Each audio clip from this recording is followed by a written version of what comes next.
Hello and welcome to Buccaneer Book Talk with Miss Temple. Today we're going to be reading classic literature. Miss Temple, classic literature, does that mean old? Out of date? No. Just because it's classic literature does not mean it's old or boring. It just means that it's beautiful, prolific language and it has artistic value. These books are incredibly valuable. That doesn't mean expensive. It means they have value to me, and I hope that they'll have value to you. That means importance. These classic literature tales are made for children. That means they're easier to read, but they still have such remarkable storytelling value. And so we're going to look at the Charles Dickens Children's Collection. Charles Dickens is a British author, so you're going to be reading British Lit. All right, so we're going to start with Oliver Twist. Each of the books in this collection have beautiful illustrations. They're black and white, but they really do accompany the text and show the mood and the tone. You can see the characters' facial expressions, and it really does help with the storytelling. So I'm going to start out on page 1 of Oliver Twist in the Workhouse. Oliver Twist was an orphan. His mother died on the very day he was born. No one knew who his father was. He was given the surname Twist by the beadle. The beadle, whose name was Mr. Bumble, was a kind of church policeman. He was responsible for finding homes of the orphans and making sure they were taken care of. But Mr. Bumble didn't have much time for children. This is the story of Oliver Twist the orphan, who has a very sad childhood. He's poor. He's always been poor. He lives in a workhouse, which is like an orphanage, but you have to work to live there. And no one really cares for the children or loves the children. And they don't have all of the things that we think children need. And so he finds himself in search of a family. And he finds a collection of thieves and killers. Does that sound like a great family for a little boy? This is a story of a little boy seeking love. And where is love? And what makes a family? You would really love this story. It also follows the theme that so many of Dickens' books follow, and that is the inequality of wealth. In each of these stories, there's some really rich people and some really poor people, and we see that the treatment of the poor was very important to Charles Dickens, and a lot of his stories teach us that we should treat all people with dignity, respect, and kindness.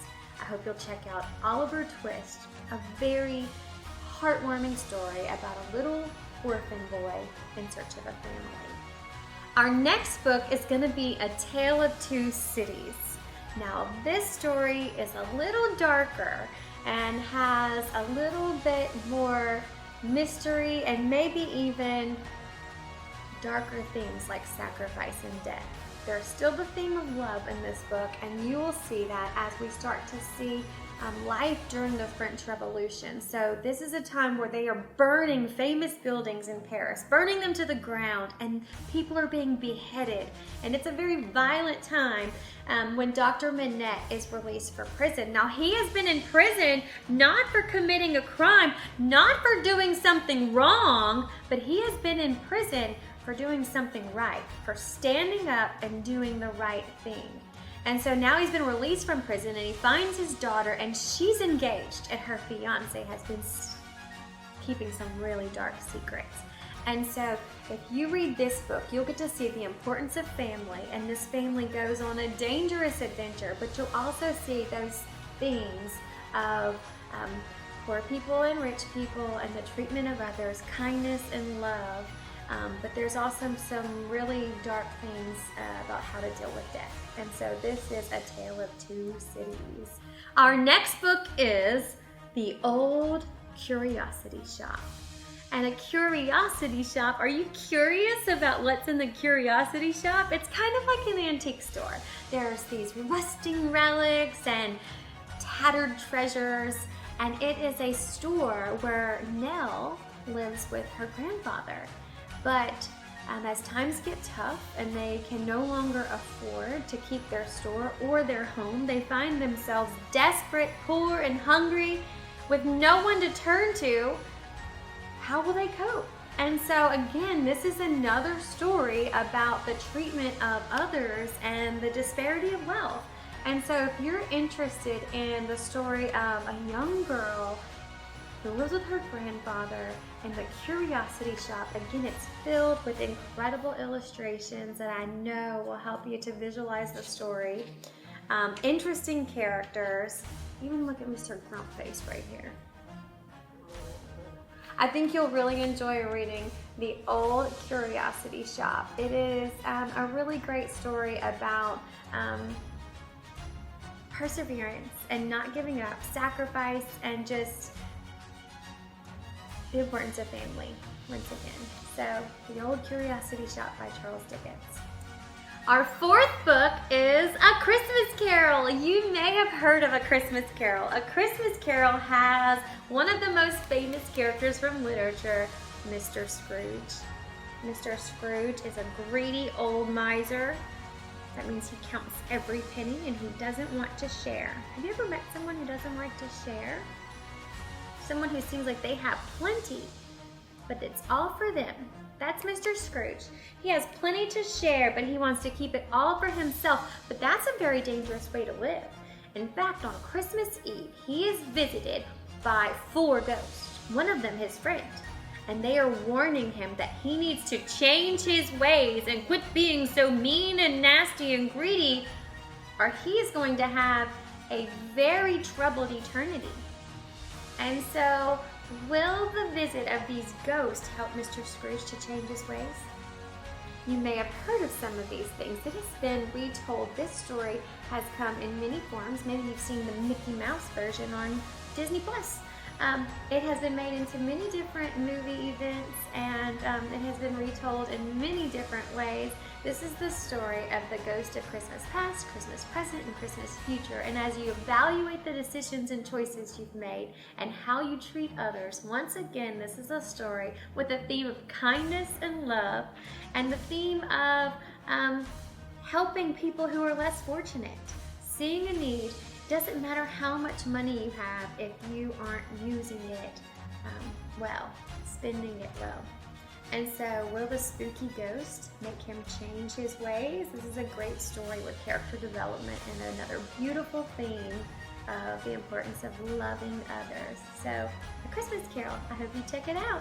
And it doesn't have to be Christmas time when you read this book. It pretty much tells a wonderful story that warms your heart no matter what time of year you read it. So there are still many books left in the collection, but the 5th and final book we're going to talk about today is Great Expectations. This is my favorite Dickens classic. It was so interesting to me when I read it the first time that there were so many twists and turns and you couldn't figure out what was going to happen next. And as Pip was trying to figure out who this amazing benefactor is, you're trying to figure it out as well. And it is a really fun book to read. So it starts with our protagonist, Pip, and he's just a young boy, a normal, average boy. But he is an orphan, like many of our Dickens stories, star a protagonist with no parents. And he is being raised by his mean, nasty, bitter sister. She's bitter. She's angry that she's responsible for taking care of her little brother. And she also just is unhappy because she wishes she was a rich man's wife, but her husband isn't rich. And again, money, greed is always a theme in a lot of these Dickens stories, but Pip has a strange encounter on Christmas Eve. He meets a dangerous criminal, an escaped convict, and the police are out searching for him.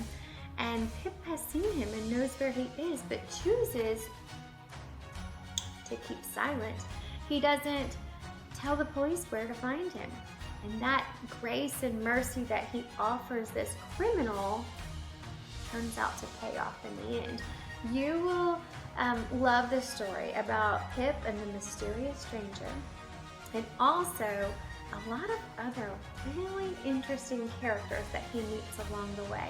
One of them you have got to see to believe. So he's going to be sent to play with this little girl at this rich lady's house. Her name is Miss Havisham, and Miss Havisham, she is a character. She is still mourning her wedding that never happened. Her husband-to-be chooses not to marry her. He doesn't show up to the wedding. He stands her up on her wedding day. And years have gone by and she's still wearing the dress. She's never taken it off.